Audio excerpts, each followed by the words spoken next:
Kadangi reikia trumpinti, aš irgi taip stengsiuosi labai trumpai pagrindinės tezės pasakyti.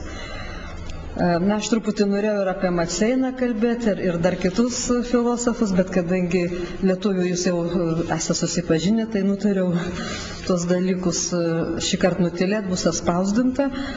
O dabar trumpai tokias tezės, nes mes, kaip matome, vykstant globalizacijos procesui, būtent labai keičiasi požiūris į tautybę ir į vertybės. Ir net keičiasi ne tik į tautybę, į tapatumą, į vertybę, bet net ir socialinį žmogaus statusą, lytį, giminystę ir taip toliau. Tai būtent šitie dalykai mus verčia iš naujo permastyti, kas tai yra aplamai tapatybė, kas yra vertybė. Ir mane, kai būtent dirbančiai pedagoginė institucija, domina ir tas edukacinis ugdymo aspektas. Tai lietuvių kilmės filosofas, kuris gyvena jau, Alfonso Lingis, jis nemažai dėmesio taip pat skyrė asmens tapatumo problemams. Ir jis būtent nagrinėjo per tokią nekasdieninę socialinio gyvenimo situaciją. Jis važinėjo po įvairias šalis, matė įvairius pavyzdžius ir būtent jis atkreipė dėmesį į tuos veiksmus ir poelgius, būtent per kurius žmogus identifikuoja save. Tuos poelgius, kuriuos jis priskiria ir skaito, kad tai yra jo tie poelgiai. Ir aprašydamas tokius vertinimus, jis pasirėmė Antoine de Saint-Exupéry išgyvenimais, bet aš čia prie to nesustosiu, tik pasakysiu, kad būtent jis sako, kaip lakūnas skrisdamas, jis atlieka tam tikrą poelgį, kuris reikalauja drąsos, jis įtempia savo valią ir atlieka tą poelgį. Bet paskui, kai jis palaiduoja, tai tas poelgis tai nereiškia jo tapatumą, bet kiekvienu sukauptų momentu jis padarys tą patį, būtent ką Lingis pavadina tokiu momentiniu tapatumu. O iš tikrųjų jo asmenybiškumas, būtent jis yra įrašytas ir taip toliau ir turi daugiau įvairių savo identifikavimo kaip asmens požymių. Ir būtent tie visi tokie momentai asmeniniam tapatumui suteikia autentiškumo išraišką. Ir Lingis pabrėžia, kad būtent veiksmuose ir poelgiuose jie yra žadinami tos išraiškos tam tikrų motyvų. Ir tie motyvai būtent pasireiškia per veikiantį aš. Ir žodis aš tampa tam tikras įsipareigojimas tiek savo, tiek išskiriantis būtent tą asmenį iš kitų. Ir jis aiškina Lingis, kad būtent šitą aš, jį reikia formuoti, puoselėti, ugdyti ir taip toliau. Na, kitas sociologas Antoni Giddens, būtent jisai parodo, kad asmens autentiškumo teorija, jinai šiuo metu formuojasi laužydama įvairius tradicinius socialinio gyvenimo stereotipus. Jis jau psichologiškai parodo ir atskleidžia tos mechanizmus, būtent kuriuose asmuo veikia tam tikrose situacijose. Ir tuo būdu asmuo nėra kaip pasyvi kažkokia esybė. Jinai tuo pačiu daro įtaką ir institucijoms, ir būtent tos visos įtakos daromos, jos yra daromos lokaliai, o vėliau pereina į pokyčius, kurie tampa globaliais visuomenėje. Na, ir tai jisai susijęs su masinė tam tikra elektroninė komunikacija, būtent kuri pakeičia asmens tam tikras nuostatas ir vertybės.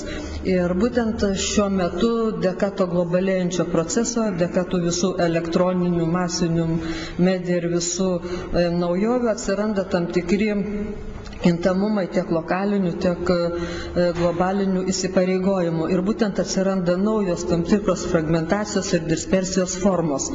Ir tada tokiomis sąlygomis asmens tapatumas tampa labai sudėtingas, problematiškas, nes būtent prieštarauja tiem nusistovėjusiam tradiciniam asmens ir visuomenės santykiams, kas buvo būdinga mūsų tradiciškai suprantamai valstybei, tautai ir panašiai. Tai būtent tos po tradicinės modernybės tvarkos ir būtent naujo medijuoto patyrimo formos Giddens manymu ir pakeičia tą tapatybės sampratą, kuri asmeniui tampa tam tikrų tokių refleksyviai organizuojamų siekių. Ta modernybės refleksyvumą Giddens skiria nuo žmogaus veiklos refleksyvumo, traktuodamas jį būtent kaip nuolatinį naujų žinių arba informacijos įtraukimą į realią veiklą. Ir tuo būdu yra perkuriama arba pertvarkoma to asmens biografija ir keičiasi būtent asmenų socialinio elgesio stereotipai ir atsiranda būtent nauji gyvenimo stiliai. Dabar tapo toks labai madingas terminas gyvenimo stilius. Ir tas gyvenimo stilius, jeigu jūs ir pastebėjote, mūsų spaudoje yra labai madingas aprašyti kokio nors autoriteto tapusio aktoriaus ar šiaip politinio veikėjo jo gyvenimo stilių pateikti ir tada tam tikrą tokią savitaigą ir jaunimas arba šiaip žmonės pradeda pamėgdžioti, ar tai rengtis, ar dar kažką. Būtent yra modeliuojamas gyvenimo stilius. Ir aš manau, kad tai yra labai pavojingas dalykas, jeigu jaunimas neapgalvoja iš tiesų ir jiem nepaaiškina, prie ko veda tie visi dalykai.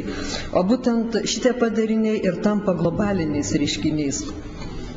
Ir tokie reiškiniai būtent naikina nacionalinius, tautinius ir įvairius autentiškumo požymius.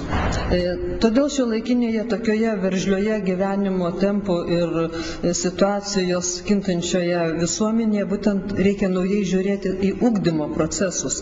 Ir transformuojantis vertybinėms orientacijoms ir dorovinėms nuostatoms būtent ugdymas ir tampa tam tikrų instrumentų, kuris padeda žmogui suvoktas vertybinės orientacijas. Ir ugdymas dorovinių vertybių suvienyje žmonės veikti kartu. Ir čia ypatingą dėmesį norėčiau atkreipti, aš jau labai daug nekalbėsiu, bet būtent į popiežiaus Karolio Voitylos atliktus tyrimus to klausimu. Būtent jis nagrinėjo problemą, kokiu būdu žmogus yra asmuo. Jisai nagrinėjo fenomenologinių metodų ir jisai bandė tradiciškai suspenduoti arba suimti skliaustus etikos sritį ir suskliausdamas pačią etiką jisai atranda asmens žmogiškosios doros sampratą. Ir būtent Voitylos atlikta fenomenologinė analizė ir atskleidė, kokiu būdu, kaip reiškia sąmonė patiria jausmų pasaulį, būtent kaip vyksta vertinimas dorovinio veikimo ir kad tas aplamai dorovinis veikimas nėra šiaip neutralus reiškinys, būtent asmuo, kai jis priema tam tikrą sprendimą, jis yra tam tikroj subjektyvioj būsenoje ir todėl tai, ką jis priima racionaliai, tie sprendimai jo įgyja sąžinės, tai yra tam tikra forma dorovinio sprendimo. Ir būtent tas veikimas tam tikroje situacijoje ir susieja tą objektyvę ir subjektyvę situaciją, kuri pasireiškia žmogaus sąmonėje. Ir tai parodo, kad ugdomoji kultūra, kuri yra asmeniui įvairiose ugdymo institucijose perduodama, užima ypatingą svarbą, nes asmuo tam tikroje konkrečioje situacijoje priims tam tikrą apsisprendimą būtent taip, kaip jis yra išugdytas. Todėl etikai, pabrėžia Jonas Paulius II, kad vis dėlto tenka svarbus ypatingas vaidmuo, kadangi jis užima svarbią vietą ugdymo procese vertinant pačius veiksmus. Ir pagrindinės dorovės normos turi tarnauti būtent teisingam sąžinės sprendimui. Ir būtent tokių normų pagrindimas jau yra suobjektyvinto gėrio teisingumas. Todėl sąžinės dėka konkretus asmuo ir gali realizuoti tas dorovinės normas, kurios ateina per sąžinę priimti tie sprendimai. Ir todėl Karolis Voityla pažymi, kad žmogaus asmens objektyvi vertė, gėris ir veikimas kartu su kitais būtent yra dorovės savitumo pamatas. Ir tuo pačiu būtent tai vyksta per etinę refleksiją. Na ir tai yra įtraukiama per visą žmogaus veiklą. Žmogus veikia bendruomenėje, tada iškyla tam tikri žmoniškumo elementai, nes kitas žmogus taip pat įgyja tam tikrą svarbą ir atranda tas asmuo savo prasme būtent per tą veikimą, buvimą su kitais, per kitus.